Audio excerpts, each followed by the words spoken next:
Assalamualaikum warahmatullahi wabarakatuh. Sahabat yang beriman, semoga kita dalam lindungan Allah, amin ya robbal alamin. Kisah Kiai Haji Abdul Kholik Hashim. Beliau sangat gigih mengamatin sebelum meletusnya pemberontakan PKI pada tahun 1948. Tonton sampai habis biar tidak salah faham dan menambah wawasan kita dalam sejarah. Dan jika suka dengan kisah dan sejarah dari Kodi Channel, tekan tombol subscribe dan bunyikan loncengnya biar tidak ketinggalan sejarah yang bermanfaat dari Kodi Channel.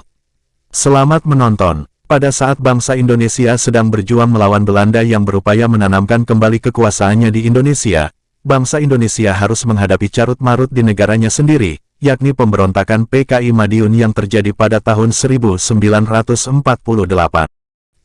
PKI kali ini membawa misi baru, yaitu menyingkirkan agama. Berdirinya PKI berawal dari masuknya pengaruh sosialisme terhadap sejumlah masyarakat, terutama lembaga Serikat Islam (LSI) pada tahun 1920, dan kemudian lembaga ini pecah menjadi dua, si putih non-komunis, si merah pro-komunis. Aturan disiplin si adalah mengharuskan si merah harus keluar dari si, dan kemudian berdirilah PKI yang kemudian berkembang pesat. Pemberontakan ini merupakan kedua kalinya setelah pemberontakan yang dilakukan terhadap pemerintah Hindia Belanda pada tanggal 13 November tahun 1926 yang menuai kegagalan. Ajaran PKI yang dibawa ke masyarakat adalah faham-faham ateis, anti-agama. Para pemimpin PKI diantaranya Amir Syarifuddin dan Musso. Amir Syarifuddin adalah mantan Perdana Menteri dan menandatangani perjanjian Renville. Ia merasa kecewa karena kabinetnya jatuh, kemudian membentuk Front Demokrasi Rakyat (FDR) pada tanggal 28 Juni tahun 1948 dan melakukan pemberontakan di Madiun. Sedangkan Musso adalah tokoh PKI yang pernah gagal melakukan pemberontakan terhadap pemerintah Hindia Belanda pada tahun 1926. Setelah gagal, ia melarikan diri ke luar negeri. Selanjutnya, ia pulang ke Indonesia dan bergabung dengan Amir Syarifuddin untuk mengadakan propaganda anti pemerintahan Soekarno-Hatta. Front Demokrasi Rakyat (FDR) didukung oleh Partai Sosial Indonesia, PKI, dan Sentral Organisasi Buruh Seluruh Indonesia (SOPSI). Kelompok ini seringkali melakukan aksi-aksinya antara lain melancarkan propaganda anti pemerintah, mengadakan pemogokan kerja bagi para buruh di perusahaan, melakukan pembunuhan seperti dalam bentrokan senjata di Solo pada tanggal 2 Juli tahun 1948.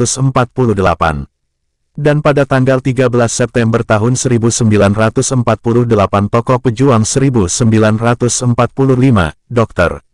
Muwardi diculik dan dibunuh. Aksi pengacauan di Solo yang dilakukan oleh PKI selanjutnya meluas dan mencapai puncaknya pada tanggal 18 September tahun 1948.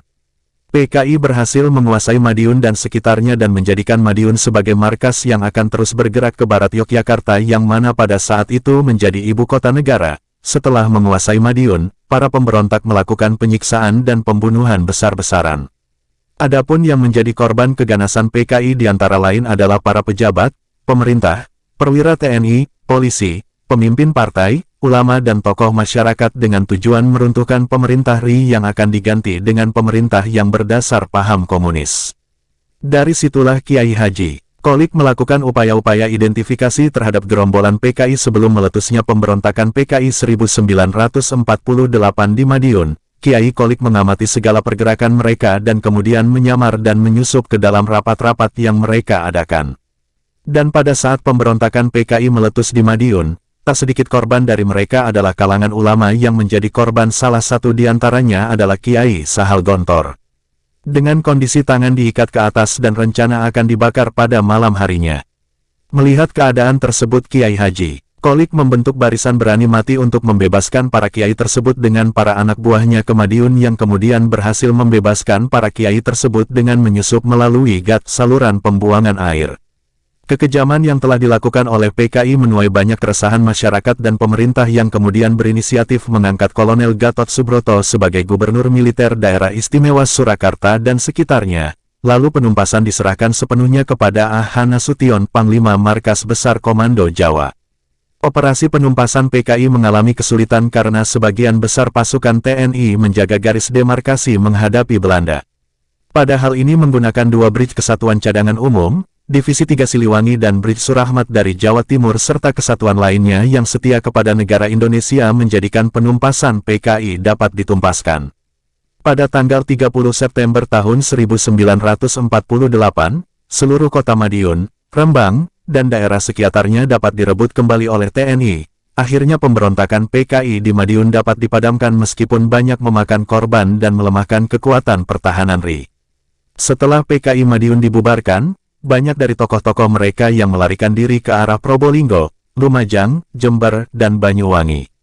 Karena itulah Kiai Haji Qolik terus aktif beroperasi untuk memburu pelarian PKI yang menyebar di berbagai negara dan hal itu dilakukan hingga tahun-tahun 1950 sampai tahun 1953, walaupun sudah tidak menjabat sebagai mayor di kemiliteran, mengundurkan diri. Kiai Haji Qolik tetap menyisir terhadap pelarian PKI yang ditemani oleh para sukarelawan. Dan tidak segan-segan membawa anjing supaya tidak diketahui identitasnya guna mencari rumah-rumah PKI dan melakukan penangkapan pada malam harinya. Dan seusai melakukan penangkapan di daerah Jember, Jawa Timur, dianggap selesai, Kiai Qolik kembali ke Tebuireng dan menjadi pengasuh menggantikan kakaknya Kiai Haji Ahmad Baidowi. Semoga menambah wawasan kita dalam sejarah, dan bila ada kesalahan saya mohon maaf sebesar-besarnya dari Kodi Channel. Assalamualaikum warahmatullahi wabarakatuh.